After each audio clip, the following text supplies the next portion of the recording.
В маленьком городке была небольшая церковь, куда каждый день приходили молиться люди.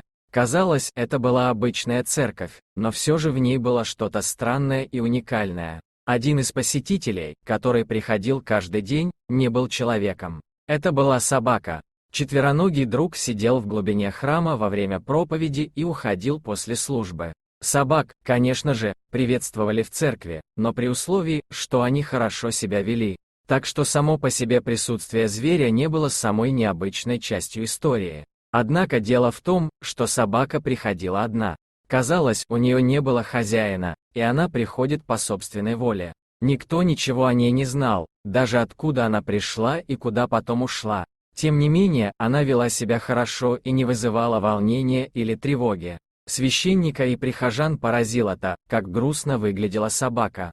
У нее был печальный взгляд, и ее уши были опущены. Каждый день она сидела на одном и том же месте, уставившись в одну точку. Это начало пугать некоторых верующих. А некоторые стали думать, что собака может видеть мертвых людей. Но пастырь знал собак, за свою жизнь он владел несколькими. Становилось очевидно, что это бедное животное просто невероятно грустное. В то время, как собака такого вида должна выглядеть сильной и здоровой, это создание выглядело худым и хрупким.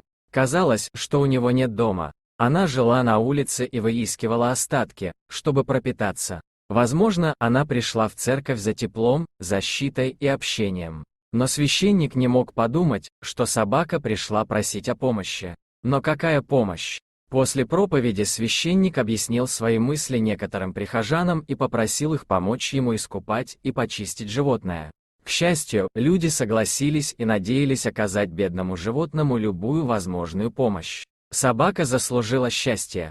Так они медленно подошли к собаке, которая с любопытством посмотрела на них. Было ясно, что пес не был жестоким или агрессивным. Ему просто было любопытно. Когда впервые за долгое время его начали купать и мыть шампунем, он начал вилять хвостом. Собака выглядела счастливой. Небольшое количество человеческой доброты и взаимодействия явно имели значение. Но во время чистки собаки священник сделал заявление. Он видел эту собаку раньше, но не мог точно сказать, где и когда. Он ломал голову, пока люди вытирали собаку и предлагали ей немного еды, которую она с радостью проглотила.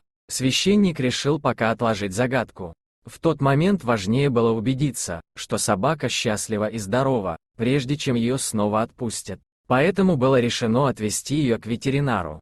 Там ее должны были осмотреть, чтобы убедиться, что она находится в хорошем физическом состоянии. Чтобы привести собаку туда, мужчина взял свой старый поводок, на котором он держал свою собаку.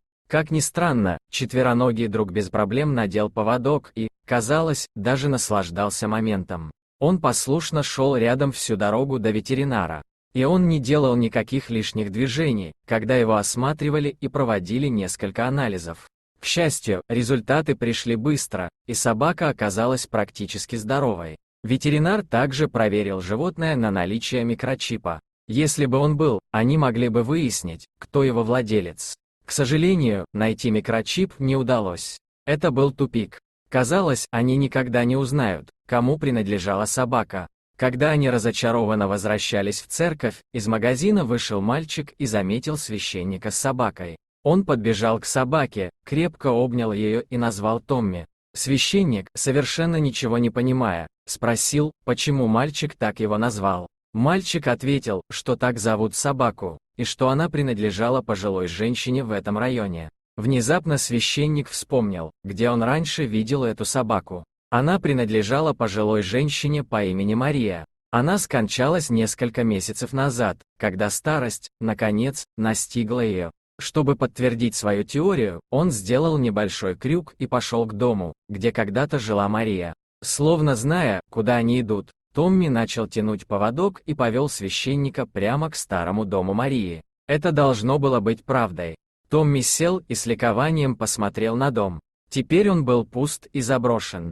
Но было ясно, что собака имеет отношение к этому дому. Но священник должен был раз и навсегда подтвердить свои подозрения. Поэтому он привел собаку обратно в церковь и вошел в одну из задних комнат, где установлены камеры наблюдения. Записи хранились полгода.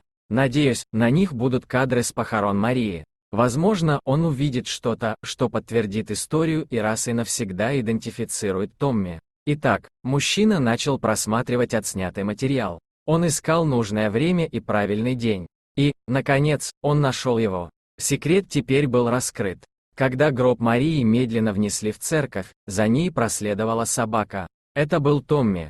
В тот день пастырь его не запомнил, потому что присутствовало слишком много людей. Пес занял свое обычное положение и с тоской смотрел на гроб, словно зная, что никогда больше не увидит своего самого дорогого на свете человека. Священник отмотал видеозапись еще дальше и был потрясен, увидев, что всякий раз, когда Мария приходила в церковь на молитву, Томми сопровождал ее. Он провожал ее до ее обычного места, а затем садился в задней части церкви и терпеливо ждал, пока она встанет. Священник почувствовал, как его глаза наполняются слезами. Томми каждый день возвращался в одно и то же место в надежде снова увидеть свою хозяйку и воссоединиться с ней. Увидев такую преданность, сердце священника разбилось. Поэтому он придумал план усыновления Томми. Он позаботится о собаке, предоставит ему дом и позволит ему каждый день посещать церковь. И хотя священник никогда не сможет заменить Марию, он сделает все возможное, чтобы склеить разбитое сердце собаки. Дорогие зрители, если вам понравилось это видео, то ставьте лайк и подписывайтесь на наш канал. До свидания.